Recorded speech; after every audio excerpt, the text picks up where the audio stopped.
everybody. Welcome back to Monday with Molly. I'm Andrew Kosselman here with Molly Dean at Leader One. Molly Dean, what would you say your title is at Leader One? Problem solver. Okay, that's fair. All right, I would say boss. Okay. What would you say the purpose of a title is on a house? Ownership. Okay, all right, yeah. Like, where are you going with this? Titles, you know. Yeah, all right, titles. so ownership. Let's talk about that for a minute, because Okay. there's a lot of confusion on what it means to be on the title of a house. Okay. And this, I think, affects a couple different groups of people. You've got groups of people who want to buy a house and then add a family member in case something happens. Okay. You got people who want to buy a house together, Got it. right? Okay. Okay, so tell me a little bit, when you buy a house, like when you and Josh bought a house together, Okay. right? You guys both went on title. We did. Okay, what does that mean if something happens to you? Well, it depends on how you take title. Mhm. So you can take title as joint tenants, which means if something happens to me, Josh, the ownership flows to Josh solely Because and 100%. he's on the title of the Exactly. house. Okay. Uh-huh. Did he have to be on the mortgage loan to be on the title? No, he didn't, and he wasn't on the mortgage, actually. He was Gotcha. just my spouse, and we put him in title, so should something ever happen to me, he owns the home.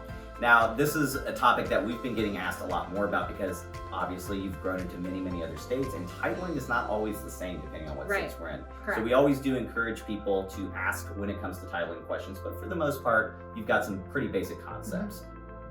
A lot of people go in the direction that you and Josh went, myself included actually, where you have somebody on the loan, but you have somebody else on the title who's not on the loan. Correct. You know, and there's many benefits to that going that direction. Uh-huh. But let's also talk about, let's say, can you have somebody on the title who isn't living with you or isn't married to you or isn't on the loan? You can, if you choose to. There's a couple different ways you can do that. But for example, my home before I married Josh, I was, again, the only person on the loan, but my dad was in title with me. Right. So if something happened to me, it just transferred to him and he could take care of it because I didn't have anyone else.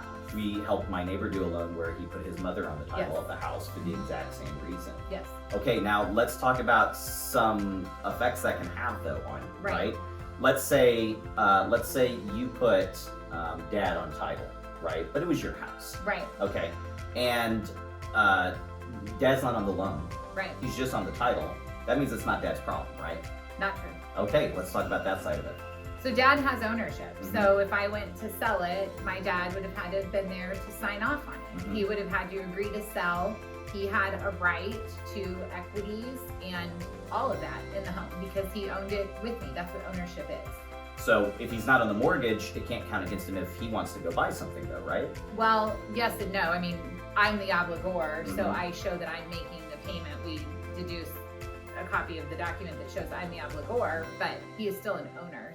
Owner, taxes, Yes, insurance all of it. occasionally, Uh-huh. depending on how things are structured. Yeah. Very confusing, very complex, hard to give a straight answer when we're asked about it because, as you guys are finding out with us, it can have a lot of effects depending on how Right. you have it set up, right? Mhm. So what we normally encourage people to do is ask us about it before you just go and put somebody on title. Well, more than us, really the title company. And then ask the title company, Yeah. and then if you work with an estate Or attorney, real estate attorney. yes, it's not just a simple yes or no question. That's correct. Especially depending on your states. Mhm. Also, without getting into the weeds on it, certain states you've got to be on title if you're married, no matter what. Right, and some states, if you're not on the loan, you can't be in title. So it's all very different, but at the end of the day, deeded in title makes you an owner. Yeah, and have a conversation with the other person. Absolutely, yes. Because sometimes we'll get that too, where we'll get a parent or a cousin and says, "I don't even know what I'm signing right now." Right. We pump the brakes. Like, Yes. all right, let's Yes, have a chat. Exactly. All right, Molly. Well, that's all I had. That's all I had for you today. It's Okay. just the basic, infrastructure of title work on houses. So, Sounds good. I guess have a great week. Happy Monday.